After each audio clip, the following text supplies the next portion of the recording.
but he's a man of God, one of your chosen. What do you want me to do?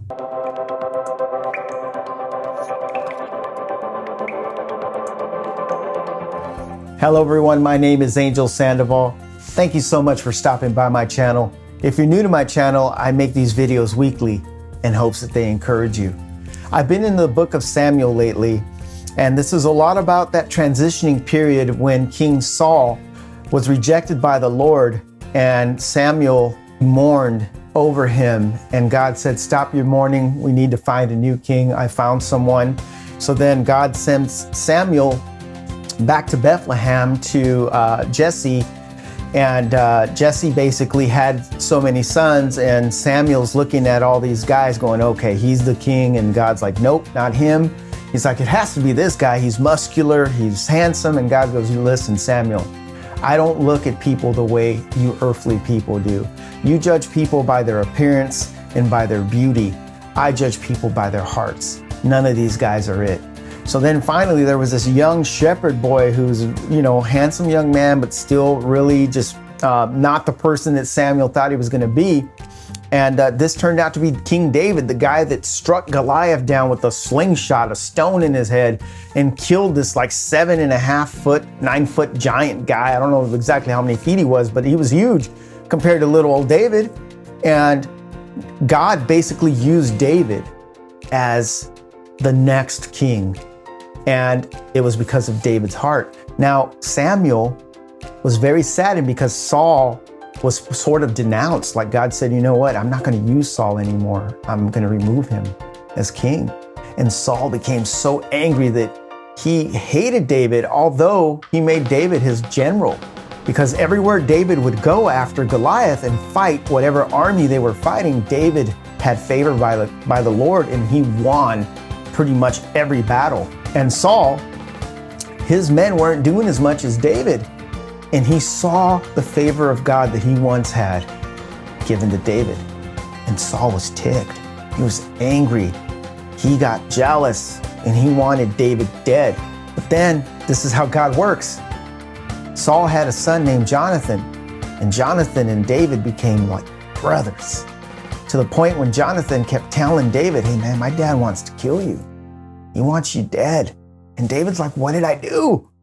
I didn't do anything for this guy. Like, I've always been here for him. I've never betrayed him. I never looked at any of his wives. I've never did anything. And Jonathan's like, man, I don't know. He just wants to kill you every time I turn around. And there are many times, as you can read in the book of Samuel, over and over and over again, that Saul wanted to kill David. But God would never let him get close. And he had plenty of opportunities. And then one day, it came to a point where David was in a cave. Now, here I'm thinking King David was King David, had this palace and had all these people under him, but he actually was living in the wilderness, running from Saul. And then Saul catches up to him. And then David prays and said, what do you want me to do? I'm in this cave. And God said, fear not. I'm going to deliver Saul to you.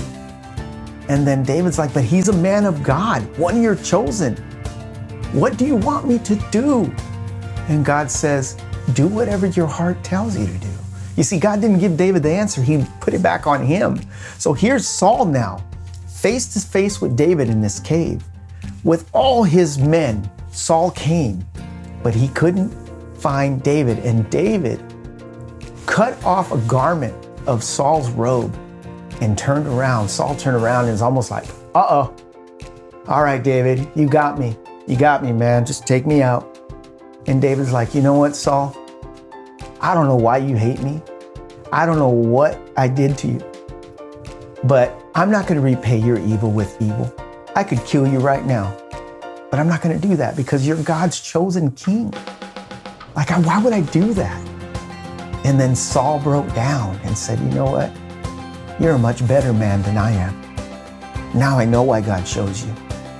Now I know why God chose you. Because he looks at the heart. And David became one of the mightiest kings of all time. What I'm trying to say to you today is, given the opportunity for vengeance, or given the opportunity to pay someone evil for evil, what are you going to do? God's given you the free will to make your decision of your soul in your life. Make a decision and make it the right one. If you need prayer, my email's on your screen. I'm always here to pray for you. I hope this word encourages you. Always praying for you. God bless you and have a super blessed day. Please don't forget to subscribe by hitting the subscribe button below and clicking the bell icon for future messages.